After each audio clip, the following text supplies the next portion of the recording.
हम सब सुबह आंख खोलते हैं, शरीर बिस्तर से उठ जाता है, लेकिन मन अक्सर कहीं और ही होता है। कभी बीते हुए कल में, कभी आने वाले कल में, कभी किसी की कही बात में, कभी किसी डर में, कभी किसी उम्मीद में। एक गहरी सच्चाई यह है कि हम अपने जागने के समय का लगभग 47% हिस्सा कुछ और ही सोचते हुए गुजार देते हैं।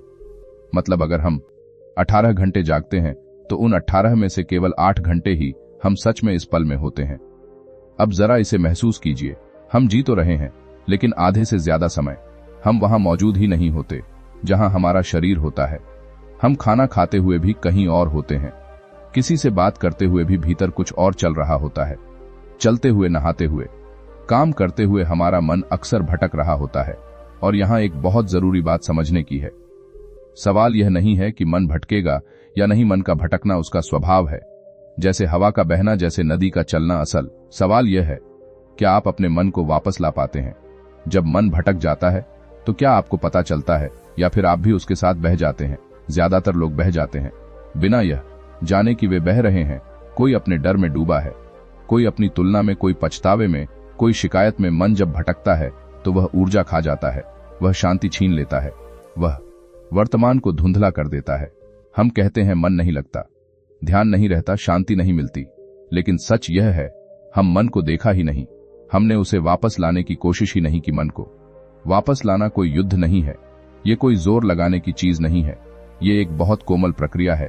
जैसे आप किसी छोटे बच्चे को प्यार से पुकारते हैं, वैसे ही मन को बुलाया जाता है। जब आपको एहसास हो जाए कि आप कहीं और खो गए थे, बस उसी पल धीरे से कहिए, मैं यहां हूं। सांस पर ध्यान ले आइए, शरीर के एहसास को महसूस कीजिए, आसपास की आवाजों को सुनिए।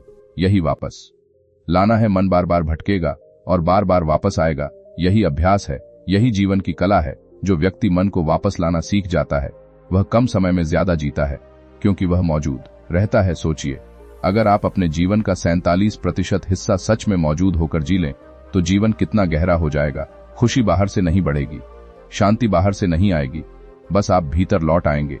अब खुद से एक ईमानदार सवाल पूछिए, आपका मन सबसे ज्यादा कब भटकता है? क्या काम करते समय, क्या अकेले होते समय, क्या भीड़ में, या रात को सोने से पहले? जिस पल आप यह पहचान लेते हैं उसी पल बदलाव शुरू हो जाता है, क्योंकि जागरूकता ही पहला कदम है। अगर यह बात आपको भीतर तक छू रही है, अगर आप अपने मन को समझना चाहते हैं, अगर आप जीवन को सिर्फ सोचकर नहीं जीकर महसूस करना चाहते हैं, तो इस चैनल क्रिएटिव दिमागी सोच को जरूर सब्सक्राइब करें। यहां हम मन, चेतना और जीवन की गहराइयों पर सरल भाषा में बात करते हैं। याद रखिए, मन को रोकना नहीं है, मन को समझना है, और हर बार धीरे से, प्यार से वापस वर्तमान में ले आना है। यही अभ्यास आपके जीवन को बदल सकता है।